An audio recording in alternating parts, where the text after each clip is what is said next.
Bueno, mira, voy a explicar un poco por encima lo que es los Grazers, ¿vale? Esto no tiene muchísimo, o sea, realmente no tiene mucha historia, digamos así. Lo difícil es cómo programarlo, ¿vale? O sea, que tampoco es programarlo, es simplemente que te tienes que abstraer de algunas cosas. Vamos a ver, lo primero que tenemos que saber es que un Grazer consta de unos estados, ¿vale? Como por ejemplo en este caso está el estado 110, el 111, el 112, el 113, en este Grazer, ¿vale? Cada estado ejecuta un programa, ¿vale? Que es este. Cuando este estado está activo, se está ejecutando este programa, ¿vale? Para pasar de un estado a otro, lo que necesitamos es que se cumplan dos opciones. Esto es igual que un if en programación. Lo mismo que programación. Con el Visual Studio es lo mismo. Esto tiene que estar. Evidentemente tenemos que estar en el estado 110 y además que se dé la variable esta, que se cumpla esta variable, por ejemplo, ¿vale? En este caso es que no esté la señal de emergencia, ¿vale? Que no esté activa en este caso. Entonces estará siempre, si está activa, se quedará en el 111. Si está aquí en 110, el programa E110 se va a estar encendido, que en este caso pues podría ser la parada de la máquina, o podría ser un estado de reposo, o podría ser 20.000 cosas, y está en este estado, ¿vale? Si está en este estado y vemos que no existe una señal de emergencia, pasa a este estado. Entonces, lo que hace en este estado es solamente resetear el estado este, indicar que está en este estado, simplemente va pasando de un estado a otro. Está en este estado, si está en este estado continuamente y no está la emergencia, se estará ejecutando este programa todo el tiempo hasta que se produzca una señal de emergencia que pasará a ejecutarse, o sea, pasará a este estado, y este estado lo que hará es ejecutar este programa. Este programa estará ejecutándose hasta que se produzca una señal que se llama rearme. Tiene que cumplirse tanto que esté en este estado como que se cumpla esta función de transición que se llama, o señal de transición. Esto es una señal de transición que puede ser compuesta por varias señales, puede ser una señal de entrada, puede ser una variable, puede ser 20.000 cosas. No te tienes que obsesionar, pero lo importante es saber cómo funciona. Es que se ejecuta una señal de transición y cambia si está en este estado y se ejecuta una señal de transición, hace el cambio de transición. Borramos la señal, o sea, la señal de transición no la tocamos, pero sí tocamos que ya no estamos en este estado y que estamos en el otro estado. ¿Cómo se hace eso en TIA Portal? Vale, pues es de la sencilla, o sea, de la forma que yo he aprendido. Tú vi que hiciste me di cuenta, como lo tenías puesto en tu programa, pero realmente yo voy a hacerlo a mi manera, ¿vale? O sea, a mi manera, como a mí me han enseñado a hacerlo, ¿vale? O sea, te lo explico en un momento. Bueno, abrimos el programa, ¿vale? Y esto es lo que se presenta. Mira, lo más importante que yo quiero decirte, ¿vale? Esto que hay aquí, quiero que entiendas, que son variables, ¿vale? Son variables de programa, un variable igual que Visual Studio.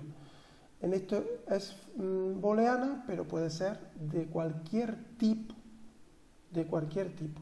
Lo que yo te quiero decir es que tú podrías ejecutar los estados y decir que cada estado es una booleana.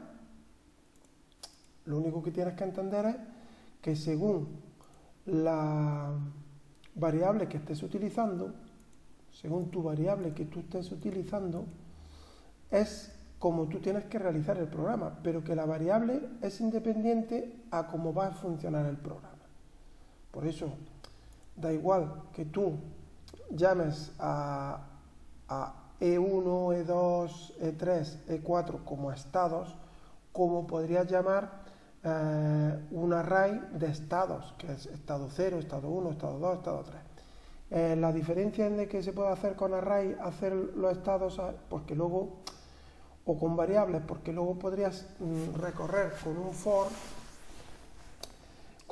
o con un bucle for con un contador, que en este caso sería un contador, pues tú podrías averiguar y mostrar por pantalla en qué estado se encuentra la máquina.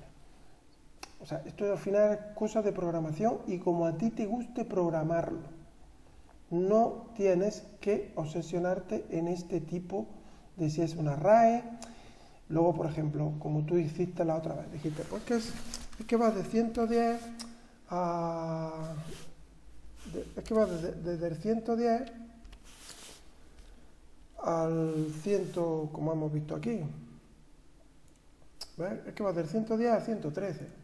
Bueno, va del 110 al 113, puedes ponerlo, no importa, o sea, no importaría, pero al fin y al cabo es una cuestión de nomenclatura, no tienes que obsesionarte, no tiene por qué, o sea, va a funcionar igual si tú lo llamas 110 a 113, como si lo llamas de 0,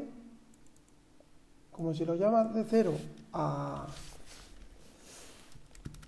como si tú quieras llamarlo de 0 a 3, ¿vale? Funciona igual, no te compliques, ¿vale? De 0 a 3 también funciona, porque al final son tipos de variables, como las vas a llamar y como quieres, como si quieres llamarlo de 1 a 4, que son las 4 transiciones que tú tienes, está lo mismo, ¿vale? Luego es como tú quieras utilizarlo, ¿vale?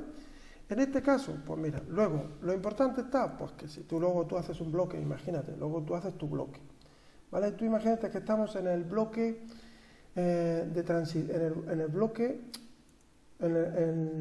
para hacer la transición, para hacer un cambio de transición de la 110 a la 111. ¿Qué se necesita para pasar de la 110 a la 111? Pues necesitamos que evidentemente estemos, o sea, si te das cuenta, aquí lo que indica es que esto se pondrá, el día que esto se ponga a 1, porque es a 1 porque estamos en la posición E1, si nosotros estamos en la posición 1, pues esto lo que hará es conectar. Entonces, esto es como una especie, se llama AND, tiene que cumplirse. Para que pase esto que hay aquí en este lado, para que pase en este lado, esto es una condición. Estos son bifurcaciones de condición, ¿vale? Y esto quiere decir que es que los datos que hay en E1, ¿vale? O sea, tiene que estar a 1 y que emergencia tiene que estar a 0. Si emergencia está a 0 y datos datos segmento E1 está a 1, se va a cumplir estas dos variables, ¿vale? Vamos a hacer un cambio de variables. Cambio de variables se hace así. No lo entiendo cuando están en paralelo. O sea, yo lo entiendo en paralelo. En serie no lo he visto. No lo he visto que funcione en serie. Yo lo he visto que esté en paralelo, ¿vale? Entra aquí y se cumple que se pone a 1 el estado 2 y se pone a 0 el estado 1. Con lo cual ya pasaríamos aquí. El segundo cambio de estado, pues sería, pues si estamos en el estado 2 y además se produce una emergencia, lo que nos pasará es que se ejecutará estas dos acciones. Si se cumplen estas dos acciones, se ejecutará estas dos opciones. Esto es una opción es igual que un for. Esto es igual que un if, perdona. Esto es un if. If, si se cumple esto y se cumple esto, quiero esto, ¿vale? Y esto es un if, pero diciendo, si se cumple esto y no se cumple esto, haces esto. Si esta señal no se cumple y esta señal sí se cumple, se hace esto. Es tan sencillo. ¿Cómo luego sabemos ejecutar el programa? Pues luego el programa, por ejemplo, imagínate en el bloque 2. Pues esto sería muy sencillo. Ejecutaríamos si estamos en el bloque, si estamos en el estado 1, se ejecutaría el programa E110, ¿vale? El E110, si estamos en este, si estamos en